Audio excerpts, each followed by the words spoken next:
નમસ્કાર મિત્રો, તો ડાયરા ને રામ રામ ને મારા બધા ખેડૂત મિત્રોના આજના અમારા નવા વિડીયોની અંદર સ્વાગત છે। તો મિત્રો, આજે આપણે વાત કરવાની છે એરંડાની ખેતી વિશે।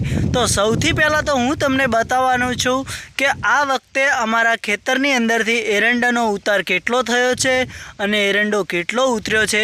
તો ચાલો મિત્રો, મારી સાથે બન્યા રહેજો અને વિડીયોની અંદર છેલ્લે સુધી બન્યા રહેજો। વિડીયો સારો લાગે તો વિડીયોને દિલથી એક લાઇક કરી દેજો અને કોમેન્ટ કરવાનું ના ભૂલતા। તો ચાલો દોસ્તો, હું તમને બતાવું છું અમારા ખેતરના જે એરંડા પહેલીવાર ઉતર્યા છે। તો આપણે આવી ગયા ફાઇનલી ઢગાની અંદર।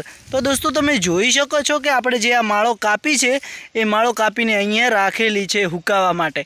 તો તમે જુઓ કે એકદમ સરસ એડા ખૂબ જ ઉતર્યા છે અને આ વખતે એડાનો ઉતાર પણ સારો છે। પણ મિત્રો, આમાં એક તકલીફ થઈ છે કે જે એરંડા અત્યારે તમને જોવા મળી રહ્યા છે એની અંદર ભારે એટલે કે વધારે એરંડો ઉતારમાં પણ સારો આવ્યો છે અને એરંડાની અંદર બગાડ પણ આવી ગયો છે। તો એ પણ હું તમને બતાવું છું કે એરંડો કેવી રીતે બગડ્યો છે અને કેવો થઈ ગયો છે। તો આપણે જોઈ શકીએ છીએ દોસ્તો, આ બાજુને આવી ગયા છીએ કે આ તમે જુઓ કે અત્યારે બે ઋતુના સમયમાં એટલે કે અત્યારે જે ઉનાળો અને શિયાળો હોય છે ત્યારે બે ઋતુમાં એરંડો સૌથી વધારે ઉતાર આપે છે અને વેણાવા પણ જલ્દી આવે છે।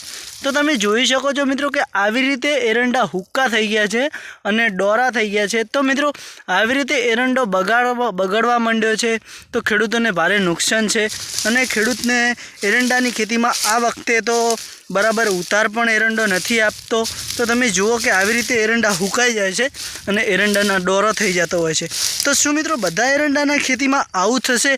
તો શું ખેડૂતો ફેર આવતી સાલે કે એરંડાનો ખેતી કરશે કે એરંડાની અંદર શું કરવાના છે? તો મિત્રો, તમને વિડીયોમાં કેવું લાગે છે કે તમે જુઓ કે અમારા આ એરંડાની અંદર અમે ખૂબ જ મહેનત કરી છે, ઘણા બધા ખાતરોનો ઉપયોગ કર્યો છે, તેમ છતાં પણ આવી રીતે એરંડાનો બગાડ આવી ગયો છે, તમે જોઈ શકો છો।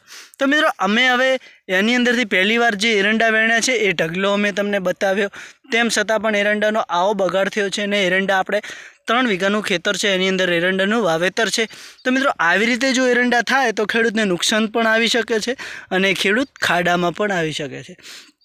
તો મિત્રો, હવે બીજું કે આપણે આ એરંડા હવે ફટાફટ ઓની અંદર ઉહેડો કરી નાખવાનો છે અને ઓની અંદર આ એરંડાની અંદર આપણે ઉહેડો કર્યા પછી કટર આંકવાનું છે ને કટર આંક્યા પછી ઓની અંદર આપણે ફટાફટ મકાઈ વાવી દેવાની છે। તો તમે જુઓ કે આપણે આ ખેતરની અંદર પાણી પણ વાળ્યું છે। જુઓ, એરંડા પાયેલા છે, હુક્કા થયા છે, ત્યાં પણ આપણે એરંડાને પાણી આપ્યું છે કારણ કે કેવી રીતે એરંડો પોગરી જાય। પણ મિત્રો, આ વખતે વધારે વાયરાના કારણથી એરંડો હુકાણો છે, બધાનું કહેવું એવું છે બધા ખેડૂતોનું કે એરંડો વરસાદ પાણીના કારણથી હુકાણો છે અને જ્યારે વધારે આપણે કે પાણી આપ્યું અને પાણી આપ્યા પછી જલ્દી 2 દિવસ વાયરો વધારે હતો, પવન વધારે હતો, એના કારણથી એરંડો આવી રીતે હુકારો મારી ગયો છે। તો મિત્રો, તમારું શું કહેવું થાય છે કે વાત આ સાચી છે? સાચી વાત હોય તો વિડીયોમાં એક કોમેન્ટ કરી દેજો, લાઇક કરી દેજો અને ચેનલમાં નવા હોય તો મારી ચેનલને દિલથી સબસ્ક્રાઈબર કરી દેજો કે જેથી કરીને સૌથી પહેલાં અમારા નવા વિડીયોની નોટિફિકેશન તમને મળતી રહે। તો ચાલો મિત્રો, હવે આજના વિડીયોમાં આટલું જ। નેક્સ્ટ વિડીયોમાં ફરીથી મળીશું। તો હવે આપણે લઈએ રજા અને જુઓ, આ અમારો છે ઢગલો, ઉપરી મકા પણ ઢગલો એક એરંડાનો પડ્યો છે। તો નેક્સ્ટ વિડીયોમાં ફરી મળીશું। જય માતાજી।